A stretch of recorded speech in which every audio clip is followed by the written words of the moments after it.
Just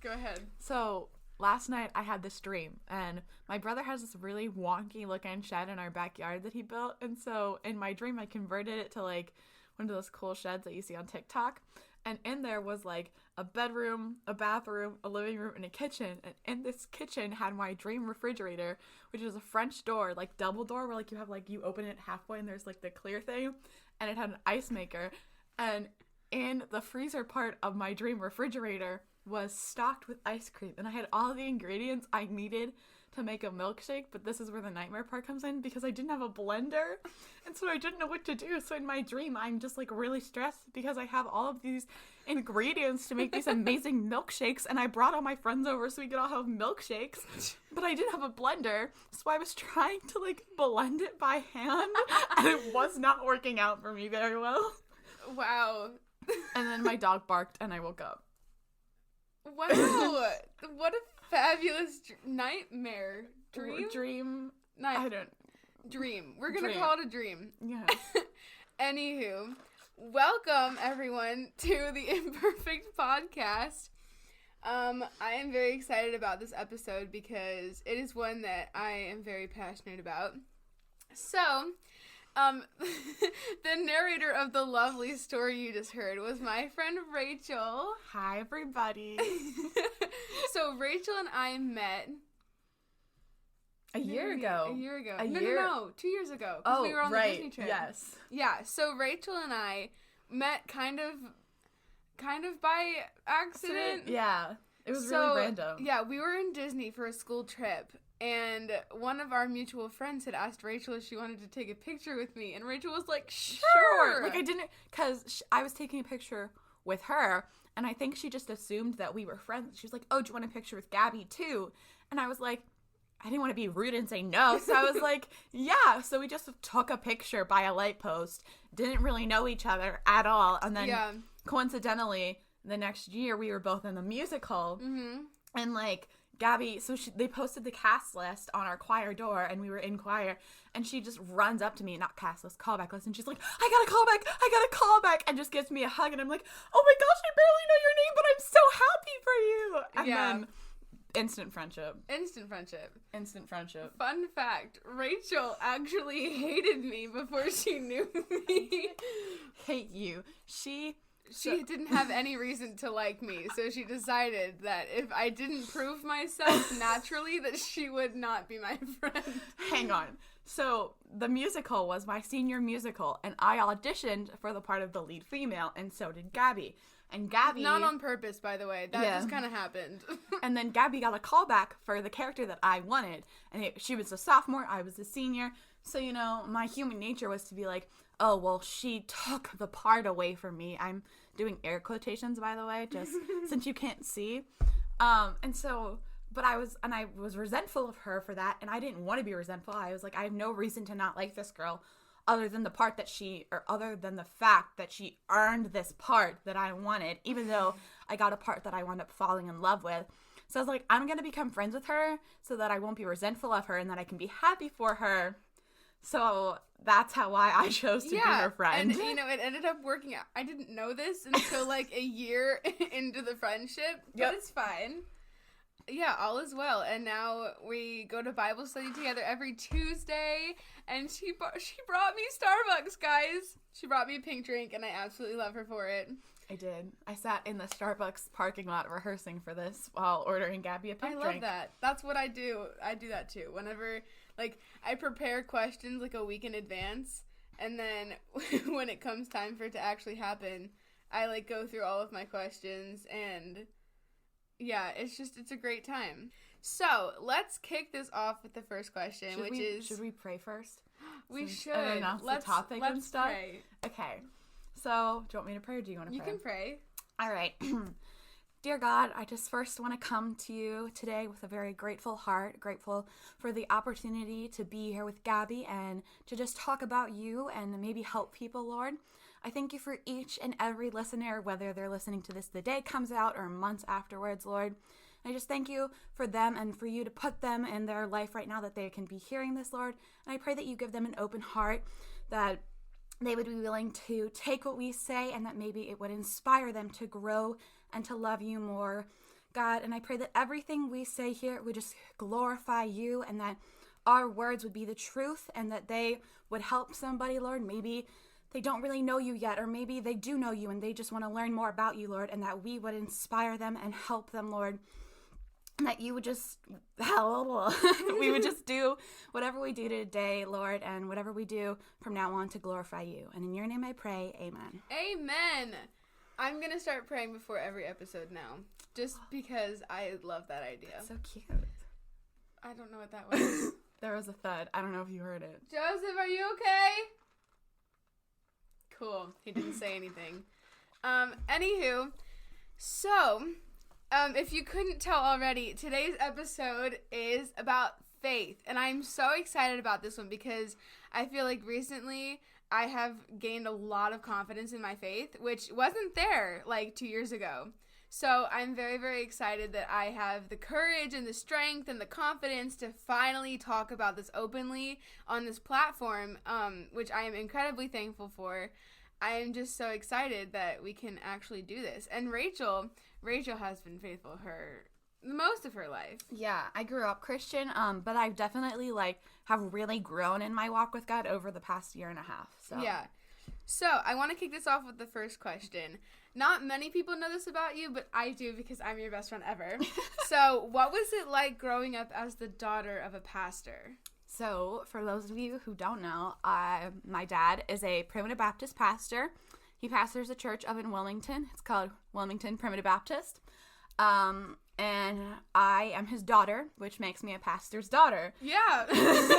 And I feel like when people hear that term, they either associate that with, Ariel from Footloose or, the Duggars and, not showing any ankle and, right. homeschooling and, all this stuff. But I actually kind of fell in the middle of that, Both of my parents my dad went to public school, so I went to public school all my life, and I had a pretty normal childhood, There wasn't anything my parents were super strict about.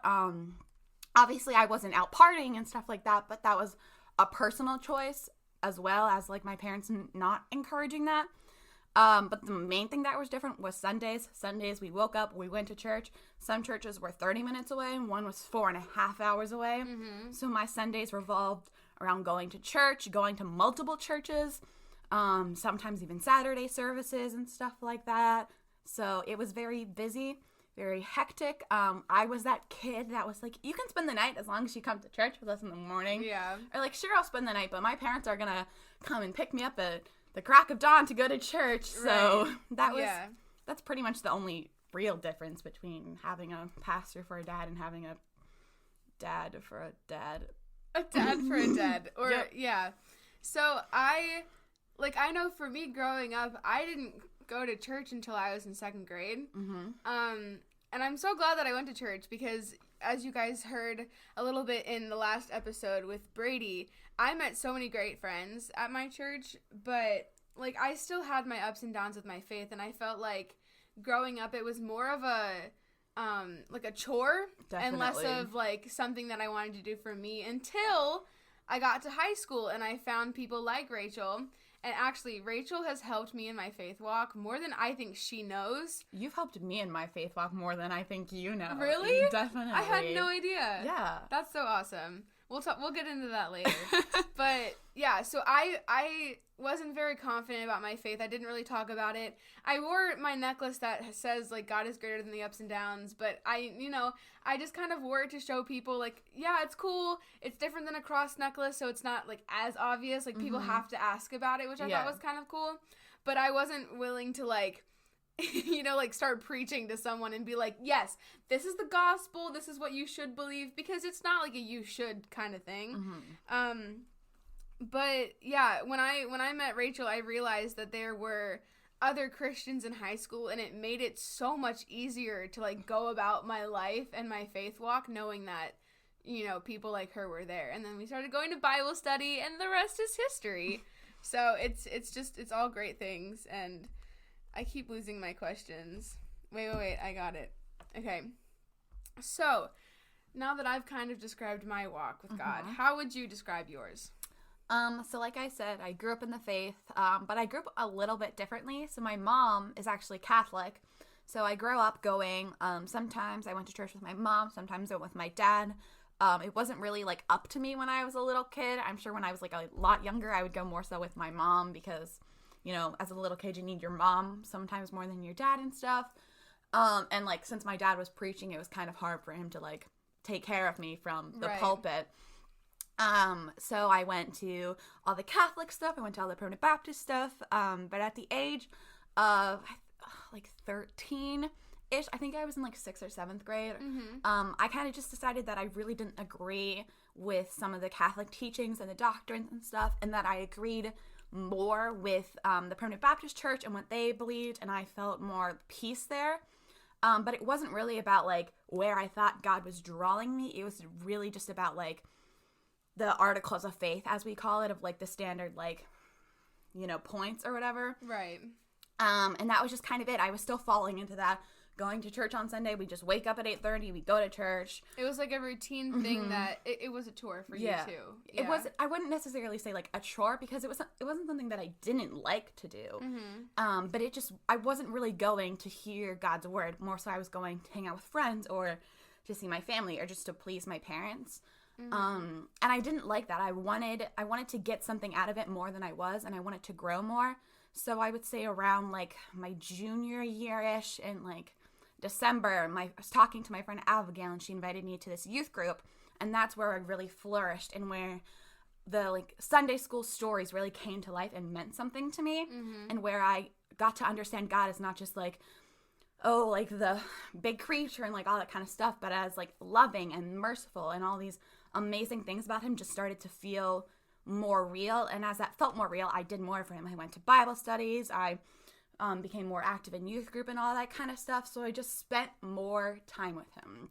And that's what really helped like grow in that faith. So it became more like, or less of a task. Right. And more of like something I wanted to do. Right. That's really awesome. Yeah, I feel like that is kind of the same thing for me. Like once I saw other people kind of, not necessarily going through the same thing, because the friends that I met were more confident about it than I was. But when I met people who, had like the same idea of religion and faith, that, were more level-headed and stuff like that, I really took to that. And, it's made my faith walk so much easier, I feel like. And it's made it more fun. Yeah. And like, I definitely have a lot of people who inspired me. Taylor Wallace, if you're listening to this, I don't know if you are, but like you were a big inspiration. Abigail was a really big inspiration. So just seeing other people live out the life of a Christian and like seeing how happy they are, it makes you kind of jealous in a sense, but it makes you want that. And so it makes you want to understand more, which is a really great thing. But I feel like a lot of Christians go through that. And like a lot of people, some people even go through it in like college. Some people get that in middle school. But I feel like that's something that every Christian has to go through, of like taking the Sunday school stories and making it into something more. Right. Yeah. So you have talked about growing, but you haven't really been specific. So how exactly have you grown in your faith?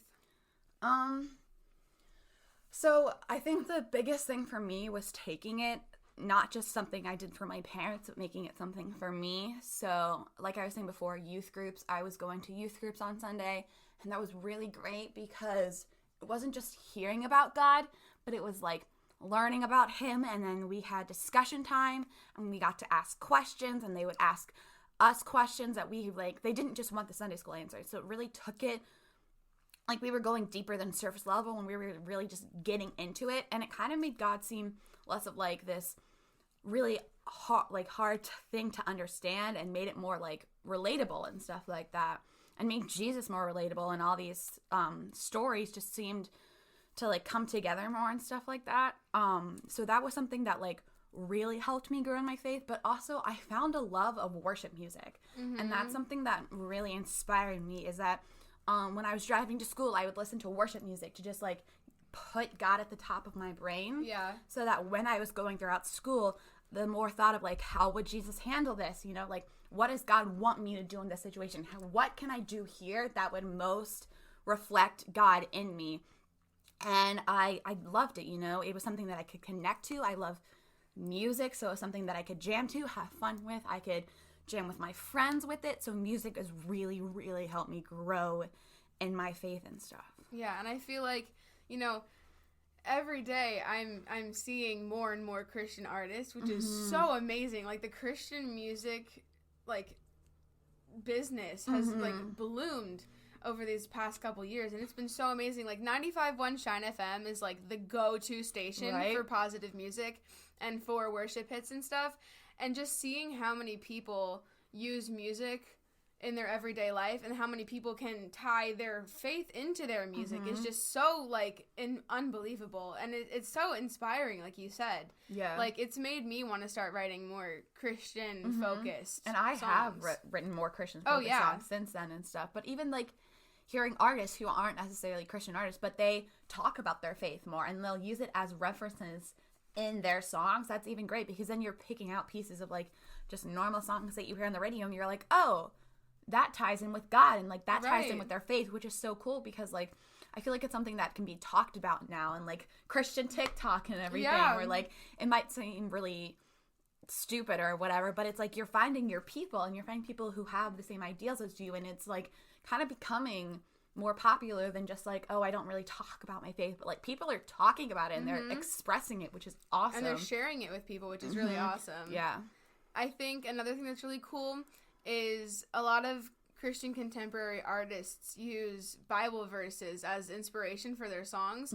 So one thing that I found to be really cool is I'll listen to one of their songs, and it'll be, like, I can't think of one right now, but they'll mention the words or the same idea of a Bible verse that I'll read in Bible study or in church, and I'll be like, oh, no way, that's what that's about. Because, you know, for me, it's just a song, but for someone who's more devoted to the Bible, I mean, and I'm trying to be, but, you know, it's a process. It's a process. Yes.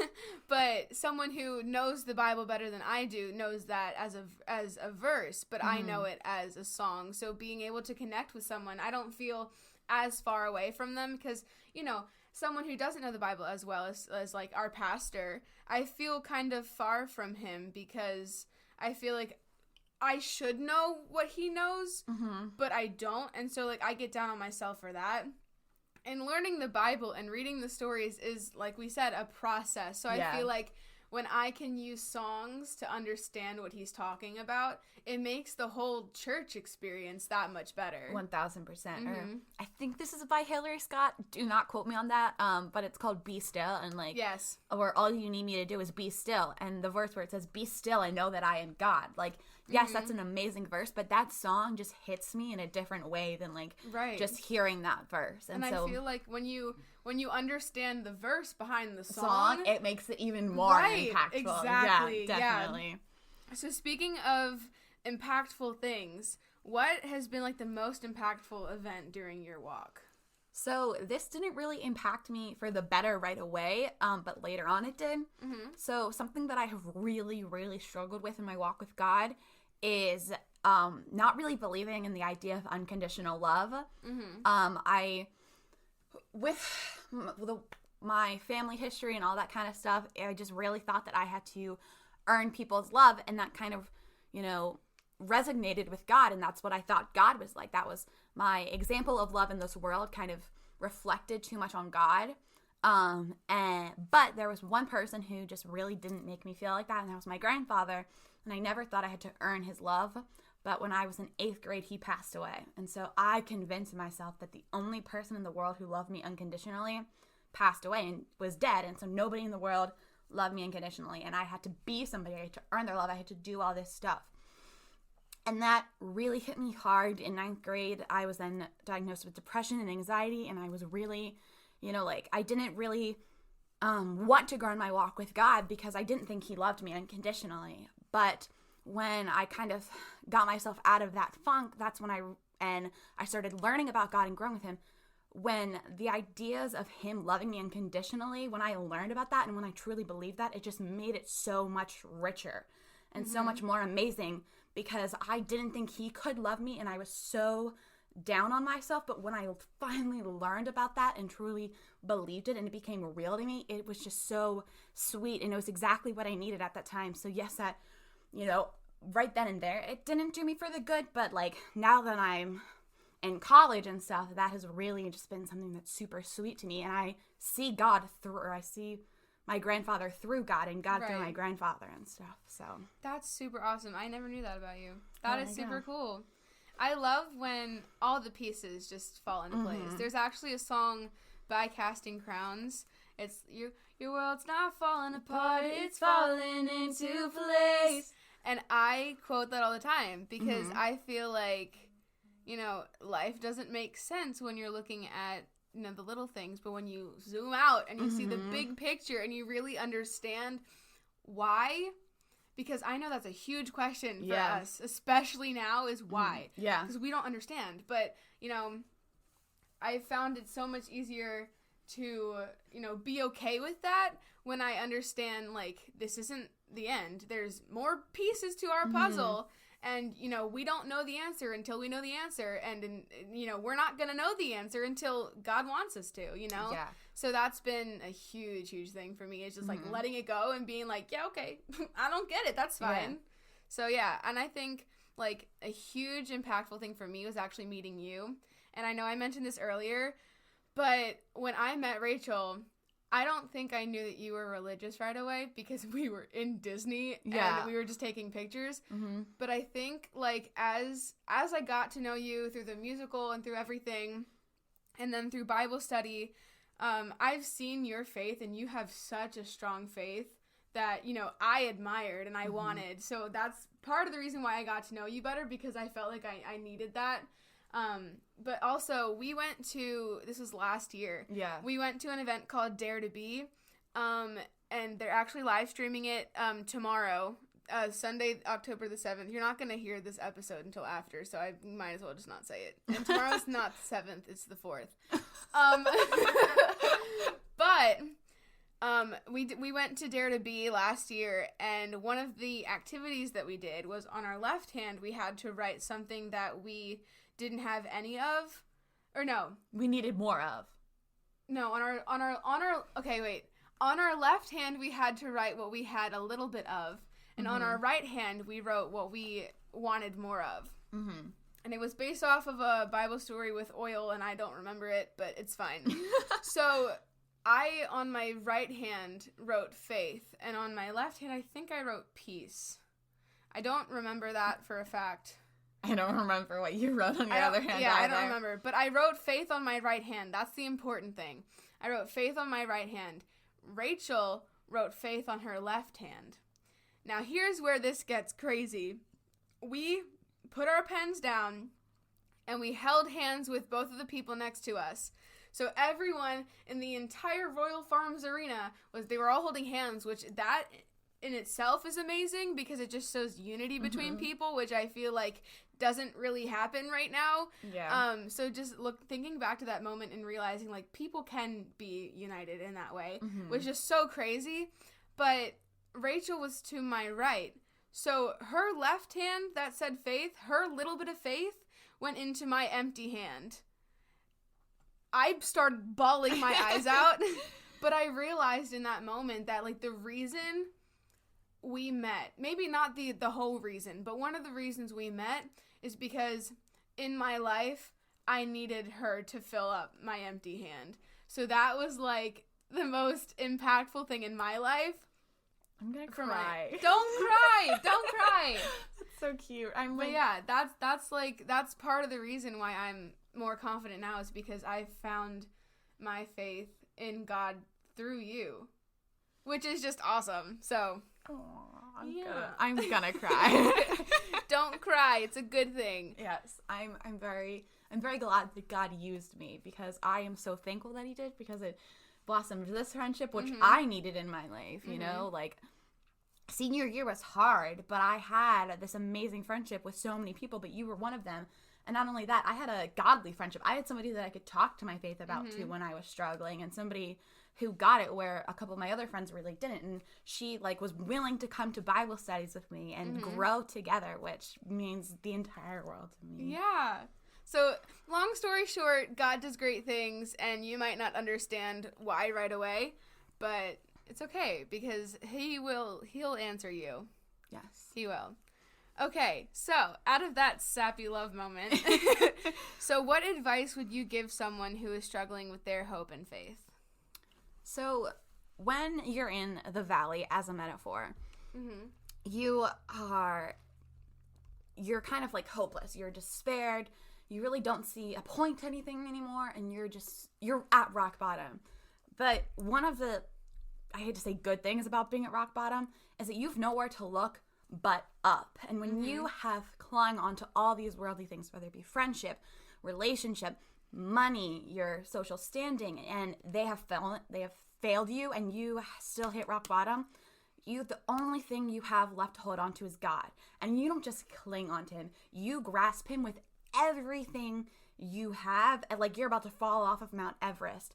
So if you are struggling, look to God. I know it's cliche. I know it can be hard, but even if it's just a quick prayer during a test, or if it's listening to worship music, or just maybe going to church again, or keep going to church, or talking to a friend, he will not disappoint you. Now, he might be saying no, but if he's saying no, it's for your good, which I know can be really hard to understand. But he has a plan for you, and his plan is so much better than yours is. Trust me, I'm a control freak. I love planning, but I have to surrender to God and have to understand that, yeah, maybe that wasn't in my plan, and that's a good thing that it wasn't in my plan. And it's a good thing that God didn't put it there, because that opened this door, which I needed. It's a good thing that God didn't make me the lead, because that opened the door to our friendship. Right. So just don't be afraid to ask him for help or to seek counsel. And I know it is hard. And also, struggling does not make you less of a Christian or a bad Christian. It is normal. We live in a fallen world. We are fallen people. God has never, ever said that it will be easy, or that you're not going to struggle, or if you do something is wrong with you. That is not the case. God knows you will struggle. He gives you verses to help you through your struggle. He gives you so many ways to help you, because he knows it's not going to be easy. Okay?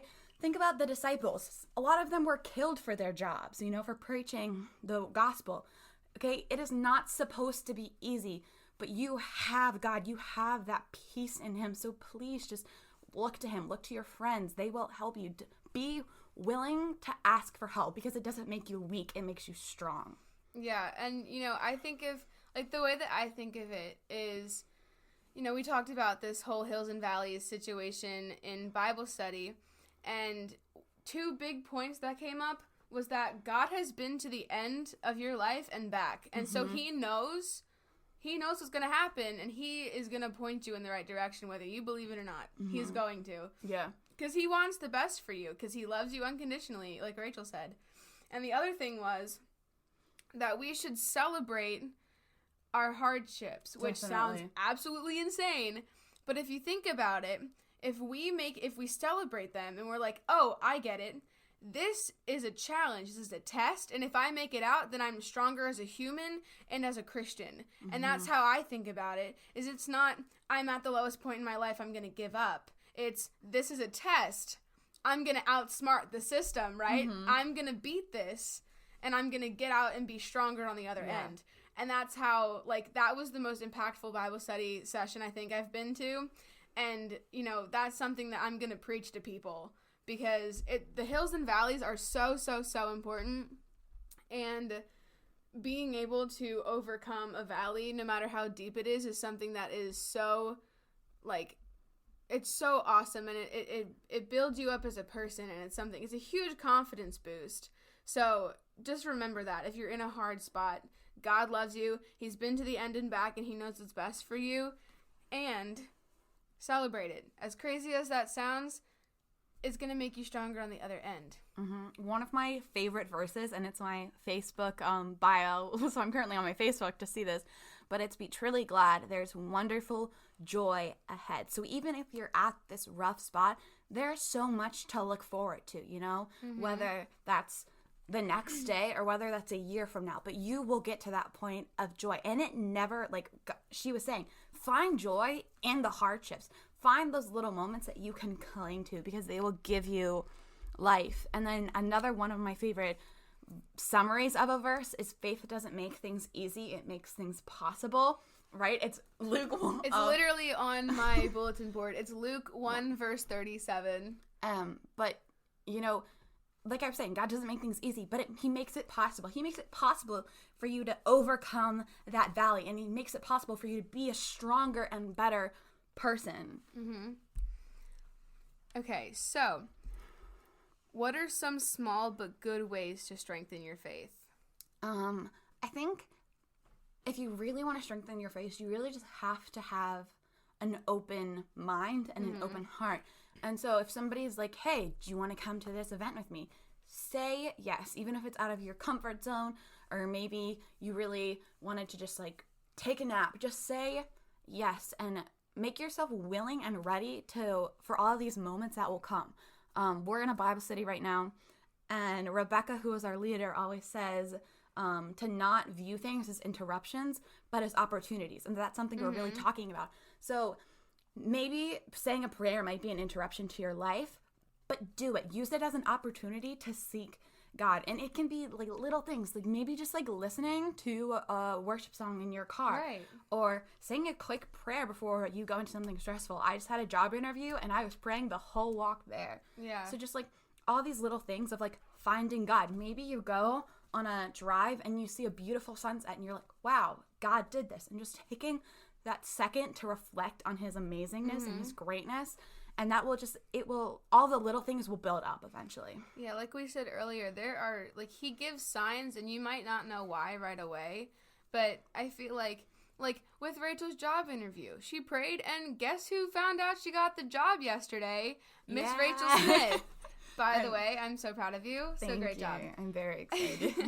But like Rachel said, see it as an opportunity because, you know, you might not know what's going to happen at this event that you were invited to. Even if it's someone that you don't talk to a lot who invited you, there's a reason that they felt the need to reach out to you. So if you've got nothing going on, don't make an excuse to say no. Maybe even if you're not comfortable with it, there's a reason that you were invited. So take that chance because, you know, you might get something out of it that you didn't think you'd get out of it. Like that Dare to Be thing, I had no idea what was going to happen there. Like my mom was like, oh yeah, it's a really fun Christian event. And I was like, oh, okay, can I bring a friend? And I ended up leaving there bawling my eyes out and feeling stronger as a Christian and as a person than I think I've ever felt. I almost wore that t-shirt today, fun fact. Really? Yeah. But yeah. So when you don't trust the people, so what do you do when you don't trust the people in your youth group or your youth leader picks favorites? So for the first part, if like say there's a kid that I don't trust, I think you have to like look at it of why I don't trust him. Do I not trust him because I think he's going to hurt somebody, or I think he's going to hurt himself, or that he's going to cause something that's not going to be good? In that case, tell somebody, whether it's your youth pastor, your parents, a pastor at your church, a trusted adult at your church, maybe it's just another friend, because that way they have another person who has eyes on them. And it will be harder. The more people that have eyes on him, maybe they don't immediately have a discussion with them because you don't have any solid proof, but your gut feeling, now he has more people looking at him, and that it would be harder for him to get away with something. But if it's something really serious, tell somebody and take action. Tell their parent, tell the other person's parents. Do whatever you can to protect yourself and protect your fellow Christians. Group member. Yeah. And like, don't be afraid of that. Don't think that, oh, I'm going to be a tattletale. No, just tell. Even if it's nothing and your gut feeling is wrong, at least you said something, because what if it wasn't nothing? Right. What if he was doing something that was dangerous? And then you helped prevent that. So just trust your gut, tell somebody, and just take whatever action you know that you can. And then if you don't trust your youth pastor, or if your youth pastor is picking favorites, it kind of depends. So like if you don't trust, say you trust him, but like maybe he has a favorite, I would talk to him about it. I know it's gonna be really uncomfortable, but just maybe go up to him and be like, hey, I kind of just feel like you really like Gabby over me, and I just, you know, I feel like you're helping her with her walk more than mine, and their job is to help you grow in your faith. Their job is to assist you. And they might not even realize it. Maybe they've just known this other person their entire life, and it's just easier for them. Right. But just talk to them. Have an open conversation. But if it's like they're doing something that is maybe not scripture, or they're teaching something that's wrong, false doctrine, or spreading something that you don't agree with, I would go to the person above them, or maybe even your parents. Tell your parents that they said this, and maybe your parents can have a discussion with them, or maybe if like there are multiple leaders, like I know our youth program has 4, and I'm actually one of them, go to somebody that you do trust and tell them about it. But just talk to people about it, because it's not going to get solved if you just sit there. Right. Be open about it. Express your feelings. Express why you're feeling it. And again, just don't be afraid to do that, because change can't happen unless people know that there's something that needs to be changed. Right. Communication is a huge thing. And I know it's a cliche thing to be like, oh, communication keeps relationships alive. But it's not just like you and your partner, like lover kind of relationship. It's like any kind of friendship relationship between like you and a teacher. Like if you have a problem with something that's going on in class, definitely speak up, because you know you might not be the only one who's feeling that way. And like maybe even talk to another person in your youth group. See if the feelings are mutual. See, maybe you're the only person, but maybe other people are feeling like that, and there's strength in numbers. So if both me and Gabby approach the person, it's going to be stronger than just me. Or if me, Gabby, and another friend do it, so just like talk around, see who's feeling these ways, and then confront. Confrontation, it's hard, it's scary, but it works. So yeah. So what would you suggest if like you're afraid to be vulnerable and open because you don't trust someone? My number one way would be like, kind of, if you don't trust somebody, don't put yourself down because of that. There might be a really good reason you don't trust them, but if you can, maybe there's another leader there that you trust more. Try to be in his group, or maybe just like make an effort to get to know this person better. And because trust is earned, just have a conversation with him outside of your youth group. Talk to him after church, you know. Get to know maybe if he has like a wife or children, get to know them, get to know him on a more personal level, and it might be easier to be vulnerable. But also, you never have to share. Like if you are feeling uncomfortable in this group and you have something that you just don't feel comfortable telling them, you do not have to tell them. You can keep that information and tell it to somebody that you do trust, because I recommend talking about your feelings, especially when it comes to Christ. But please never feel pressured, like, oh, I have to tell my youth pastor this. Even if he's digging at it, you can, and honestly, you can say, I'm sorry, I don't feel comfortable sharing this information in this group. I want to keep it to myself. I will talk about it later with somebody else, but I don't feel comfortable at this time. And if he still presses you after that, that's when I would go to like my parents or another pastor at that church that can help me. Person of authority. Yeah. And I feel like another good thing is to get the phone number of like a pastor or someone from the church who you would feel comfortable with talking about something like that. Or maybe not even someone from the church, someone like me or Rachel, or like a friend of yours that, thank you, or like a friend of yours that, you know has a strong faith, or any faith really.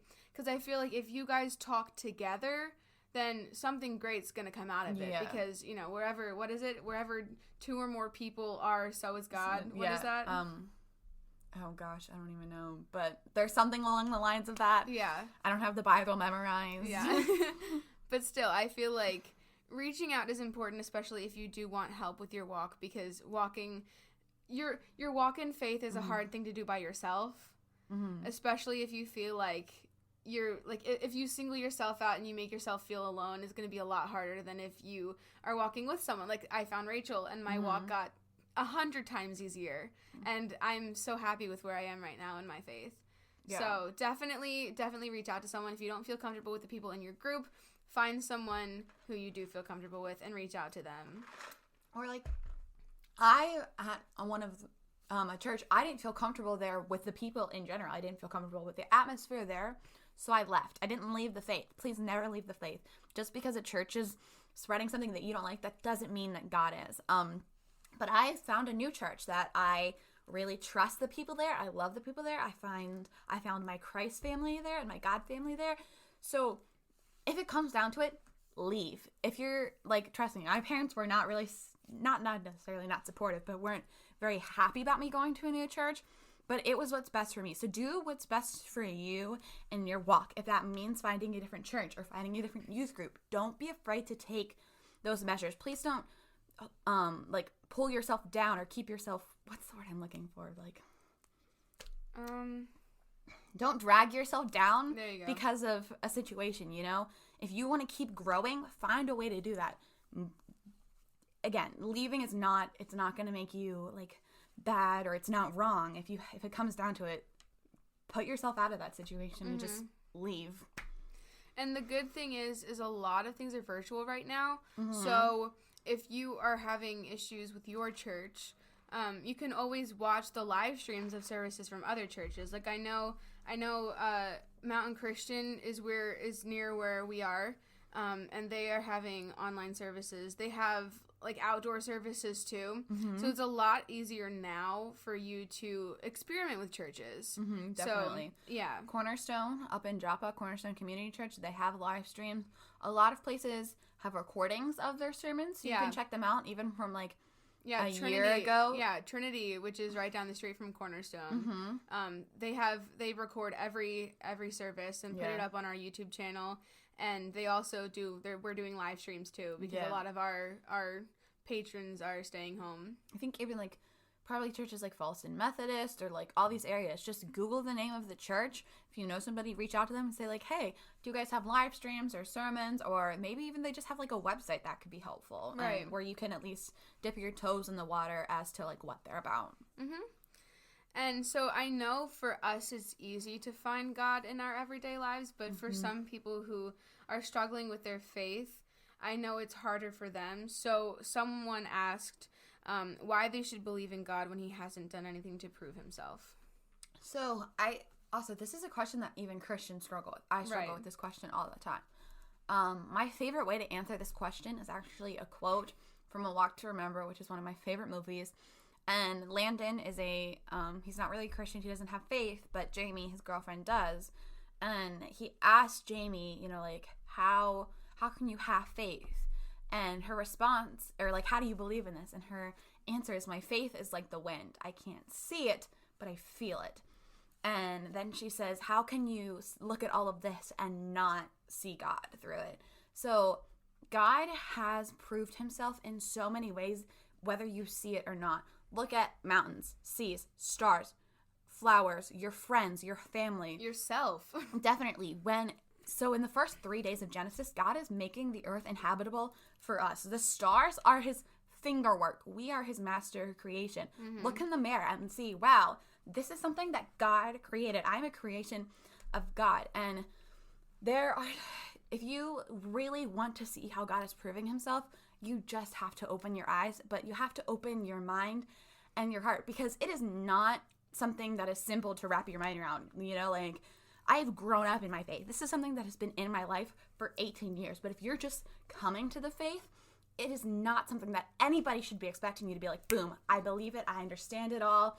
It's simple. That's not how it works. But you just have to have an open mind to maybe even like small things, and maybe just like saying a prayer. Maybe you're not addressing it to God, but you're just talking to him, and you just have to go about it from small sentences. You can't expect to go from 0 to 100 in a second. So just open your mind, and maybe you go for a drive and you're just like, wow, that's a really pretty, you know, in Genesis it says that God created the seas and the land and stuff like that. So this is a creation of God. This is something that he has done, and all the simple stuff. I feel like a huge God sighting for me is sunsets. Definitely. Especially like in the time of the year where they're like super, super colorful. Like I know sometimes I call them rainbow sunsets because there's literally every color. There's blue, orange, yellow, red, green, even green. Like a green sunset sounds insane, but I swear there's like rainbows in the sky when the sun sets. It's crazy. And even like on the really clear skies where you can see like every constellation, like looking up and stargazing for me is so awesome. The fact that like the stars make things. Like, you know, before you really understood what constellations were, you just saw sparkles in the sky. Yeah. But then you're like, oh, wait, but that's a shape. and then someone shows you like what it's supposed to be. You're like, that's supposed to be like a Big Dipper, a bear? Yeah. Like, what? Yeah, I was on my Monday night Bible study. We were talking about Genesis, and we were talking about stars and how they're God's finger creation. He basically just like snapped his fingers and they were created, but they mean so much to us. They're a navigation tool, whether it's like for ships, or the fact that the North Star means so much for like slavery, and it's how people, you know, found their freedom, and all these constellations, and they mean just so many things. But that was God's finger work. But we as humans, we find so much joy in that. So you can find joy in the smallest of things. Yeah. Even if they are pretty big. Like the sun is pretty big, but again, it's God's finger work. Right. And I feel like even if you have a lot of hardships in your life, kind of what we said earlier, but you got to celebrate them, because, you know, God doesn't make negative things. Like, God is only positive all the time. He's the one who's getting you out of those dark times. Yeah. So you got to celebrate him, and you got to get out stronger on the other side, as hard as that is. And, you know, Rachel and I especially, well, we're right on Instagram and social media and everything. We will help you in your faith walk, because we've been there. We've all struggled with our faith. That's a normal thing for Christians and for people. But now that we've gained confidence, we want to help other people, just because we feel so much better knowing. Like, it's so reassuring knowing that he's out there for us. Yeah, and we are not perfect Christians. Oh, absolutely not. Definitely not. We do not have the Bible memorized. I've barely read the Bible, actually. We are not perfect. We fall into sins. We fall into temptation, just like every Christian. No Christian is perfect. So please don't expect yourself to be. Please don't be afraid to reach out and ask for help because you feel like it makes you tainted or unworthy. No, okay? Nobody is expecting you to be perfect, and if they are, that is their fault. And you send them to me, because I will tell them otherwise. Like, you are perfect just the way you are. God doesn't make mistakes, you know? God didn't be like, oh no, I accidentally created Rachel. Well, she's already created. Guess I might as well deal with it. No. Yeah, that's not how that works. No, God formed you. God made you. He made that. He picked your eye colors, every single hair. He knows the number of every single hair on your head. He loves every single part of you, whether that's your acne, whether you have insecurities about your nose or your stomach or your thighs. He loves every single part of you. Yeah, and like when you were talking about insecurities, this is a funny thing that helps me be less insecure, and I know it sounds absolutely insane, but, you know, I think of, like, my thighs. I'm very insecure about them. In my eyes, they're ginormous. That's not true, by the way. But I feel like I tell myself, you know, one day I might be in a car accident and someone might need to replace the skin on my face or in my arm. And the only place they're going to be able to get extra skin from is my thighs. It's crazy and it sounds really stupid, but, like, I convinced myself of reasons why my thighs might need to be this big. So I feel like if you try to make reasons for why certain things are certain ways, like, I have a little, like, bump thing on my nose, and it's just a part of my nose bridge, but, you know, it's for where my glasses sit. It keeps the glasses on my face, which is really great. Yeah. And, like, my birthmark, I know I talk about it a lot, but a lot has come of myself because of my birthmark. So I feel like there is a reason for everything. So, you know, you might not understand the reason right away, but it will show itself eventually. Yeah, his plan will unfold slowly, but it will unfold, and it's all for the good. I think that's a verse in Matthew where it's like everything that's done, he does this for the good. Again, I don't have the Bible memorized. Please do not attack me if I am wrong. I'm not perfect. But he's doing everything for the good. Everything that he has done for you or done to you, it is for the good, and it will work out for the better. You just have to buckle your seat and stay on for the ride, because it is going somewhere that is amazing, and you just have to wait it out, but you will get there. Patience is important, and I promise it's worth it. Yeah, and take other people on your car ride with you. Yes! Pick other people Carpool! up. Yes! Christian carpool! Oh my gosh. Yes. But you know, don't be afraid to let your friends into that car. Don't be afraid to be raw and emotional and vulnerable, because that's how growth happens. So just do what you do whatever works for you and grow in your walk. Your walk is not going to be identical to somebody else's walk. My walk is not the same as Gabby's walk, but that doesn't make them any less valuable. That doesn't put a dent in them just because, you know, we have different experiences. It just makes them more beautiful. Right. I think that about wraps it up for us. So I will leave you guys with one final positive note. Be vulnerable and don't be afraid to share. Change can't happen unless you share. Yes. And, you know, change sometimes can be good. And I promise that even if you don't understand why right now, eventually you will. Patience, again, is very, very important. So, I think we're going to sign off. Yes. But thank you guys for tuning in. I look forward to seeing you in the next episode. Thank you, Rachel, for joining me. Thank you for having me. And again, if you guys ever need any help, Gabby will hopefully link my socials in there. Reach out to me. Reach out to your friends. We love you so very much. I don't even know you, but I love you. I love you guys too. Thank you again for all of your support and your love. And we will see you in the next episode. Bye, guys. Bye.